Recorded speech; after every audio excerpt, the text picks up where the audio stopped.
हाँ जी भाइयों, welcome to another vlog. This side Amit Singh Rajput. और आज का जो टॉपिक है वो खास है बिकॉज आज टिप और ट्रिक्स।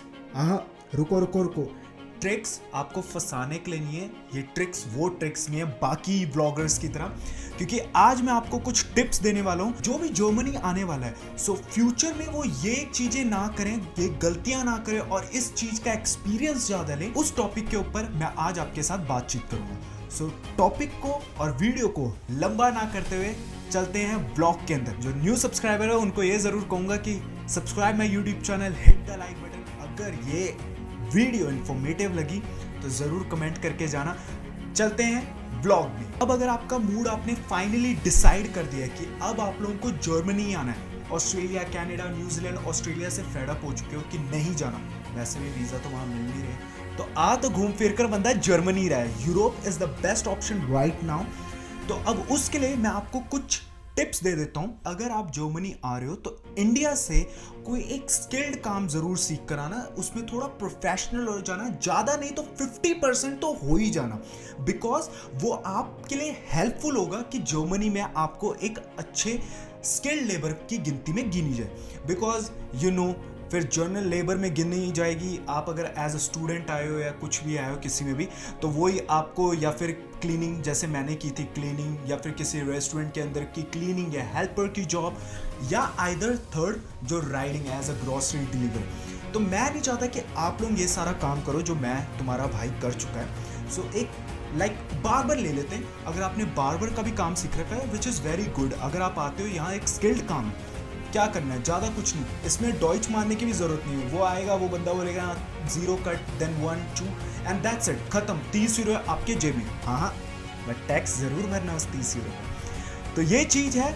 जो आपको स्किल्ड में आपके फ्यूचर में हेल्प करेगी। मैं बार्बर का एग्जाम्पल दिया है, ज़रूरी नहीं कि आप बार्बर ही बने, कोई और स्किल्ड अच्छा जो यहाँ के वेटेज वैल्यूएबल में हो, जो आपको आगे खींचे, स्ट्रेच करे और आगे न्यू अपॉर्चुनिटी दे। तो ये चीज जरूर ध्यान रखनी है। और कोई अच्छी सी स्किल सीख कराना, स्किल नहीं तो लैंग्वेज जरूर। तो ये थी मेरी पहली टिप जो आपके फ्यूचर में आपकी बहुत बेनिफिट करेगी। टिप 2 जो है आपके लिए, वो मेरी तरफ से ये है कि आप समझ लो, चाहे जर्नल लेबर हो या स्किल्ड लेबर हो, व्हाटएवर जो भी हो, आप अगर आप जर्मनी में हो तो मैं आप लोगों को ये बोलूंगा कि मिनिमम यहाँ पर जो टाइम पीरियड है आपके वर्क का, 8 मंथ्स तो मिनिमम रखना, मैक्सिमम चाहे 1 ईयर हो 2 ईयर हो, it's up to you. The thing is, क्यों मैंने ये बोला, क्योंकि बिकॉज समझ लो आपको कभी किसी और कंपनी में स्विच ऑन करना है या किसी और कंपनी में जाना है, कोई और बेस्ट अपॉर्चुनिटी आपको लग रही है, तो ये जो 8 महीने का टाइम पीरियड है और या 1 साल का टाइम पीरियड है, वो आपके लाइफ के लिए बहुत अच्छा एक्सपीरियंस होगा। बिकॉज यहाँ पर जो कंपनीज हैं वो आपका डिसीजन आपके सीवी को देखकर लेते हो, और सीवी में अगर आपने किसी कंपनी के लिए 8 महीने डिवोट किए हैं, 1 साल के, 1.5 साल के, तो वो आपके लिए बेनिफिट है, आपके एक्सपीरियंस के लिए बेनिफिट है, आपके गेनिंग के लिए बेनिफिट है, आपके नॉलेज के लिए बेनिफिट है, ताकि जब वो कंपनी आपको हायर करे दूसरी, वो आपको देखे नहीं, ये इंसान हमारे लिए परफेक्ट है बिकॉज इसने 8 महीने वहां दिए, तो इसको सारी चीजें आती। तो जब वो आपको सारी चीजें आती तो ऑफकोर्स ही बात है वो आपको जरूर नेक्स्ट जॉब में हायर करेंगे और अच्छी पोजीशन में हायर करेंगे, प्लस अच्छी इनकम देंगे, चाहे स्किल्ड हो चाहे जर्नल लेबर हो। तो प्लीज गाइस, 8 महीने का मिनिमम टाइम पीरियड किसी एक कंपनी में जरूर देना, ताकि वो आपके लिए आगे फायदेमंद हो। क्योंकि सर्टिफिकेट होगा तो उस सर्टिफिकेट की यहाँ पर, चाहे भले इंडिया में नहीं पर जर्मनी में वैलिड है वो सर्टिफिकेट। सो उन सर्टिफिकेटों से आपको जॉब अच्छी मिलेगी। सो पापियो, थर्ड पॉइंट जो है उसमें आ जाता है आपके कुछ नॉलेजेबल चीजें, लाइक आपकी नॉलेज स्किल, आपकी skill of learning, quick response, quick everything जो आपकी चीज होनी चाहिए वो सारी क्विक होनी चाहिए। बिकॉज जर्मनी में ऐसा है कि जो जर्मन्स है ना, वो थोड़े से लेजी हैं, थोड़े लेट हैं और थोड़े आलसी जरूर हैं। हालांकि तीनों का मतलब एक ही है, मुझे भी पता है, पर सब्सक्राइबर अलग अलग है ना, तो सब्सक्राइब करके जरूर जाना, क्योंकि अलग अलग भाषा में आपको बता रहा हूँ। तो थिंग इज कि वो लोग लेजी बहुत, यहाँ पर उनके बॉस को जो चाहिए वो जल्दी वाला बंदा चाहिए, कि वो जितना क्विक है जितना एफर्ट्स दे रहा है, जितना एफिशिएंट और टाइम पर आ रहा है, मैं उसी को ही चुनूंगा।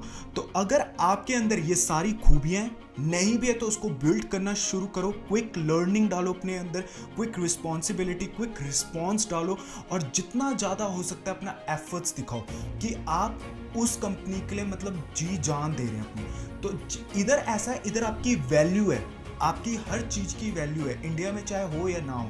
अगर आपने थोड़ा सा भी एफर्ट्स दिखाया, अगर आप समझ लो एक डिलीवरी ड्राइवर में हो, अगर आपने एफर्ट्स दिखाया तो आप पिकर में आ सकते हो, आपकी सैलरी अप हो जाएगी। पिकर से आप असिस्टेंट में आ सकते हो, कोई भी अंदर का है ना, वॉट एवर XXX जो भी है, इसमें आ सकते हो। तो जब आप इधर आ जाते हो, हायर पोजीशन में आ जाते हो, तो हायर वैल्यूज़ हो जाती है आपकी। तो ये चीज़ अपने दिमाग में ज़रूर डालना कि जब भी जो मन हो तो आपके पास ये ज़रूर दिमाग में होना चाहिए कि हमें मिनिमम 8 महीने तक तो काम करना है किसी कंपनी में, ताकि हम सर्टिफिकेट गेन कर सकें। सेकंड, उस कंपनी में अगर मैंने 8 महीने दिया तो अच्छा कुछ सीखें और नया कुछ सीखें, क्योंकि जितना आप नया, जितना आप अपने आप को मोटिवेट और जितना आप अपने आप को रिन्यू करोगे, उतना ज़्यादा आपके लिए बेनिफिट है, और उतना ज़्यादा आपके फ्यूचर के लिए बेनिफिट है जर्मनी में, क्योंकि जर्मनी इस टाइम टॉप में चल रहा है, उसने बंदे भी टॉप वाले ही लेने। तो इसलिए मैं बोल रहा हूँ, बी फोकस रखो क्या है क्या नहीं, और क्विक लर्नर बनो। जितने क्विक आप होंगे उतने क्विक आपको जॉब मिलेगी। तो ये थी आज की आपकी टिप्स। ये 3 टिप आप ध्यान रख लेंगे, जर्मनी में आप मुकम्मल हो जाएंगे, कामयाब हो जाएंगे। जर्मन लैंग्वेज पर सीखना ज़रूरी, ये मस्ट है। जर्मन लैंग्वेज आपको आनी ज़रूरी है। धीरे बाय स्टेप आपको आ जाएगी, कोई बात नहीं, टेंशन उसकी नहीं लेनी, but be quick as I said. और at the end of the day मैं आप सब लोगों को ये बोलूँगा, ध्यान रखना अपना। तब तक के लिए बाय बाय, टेक केयर।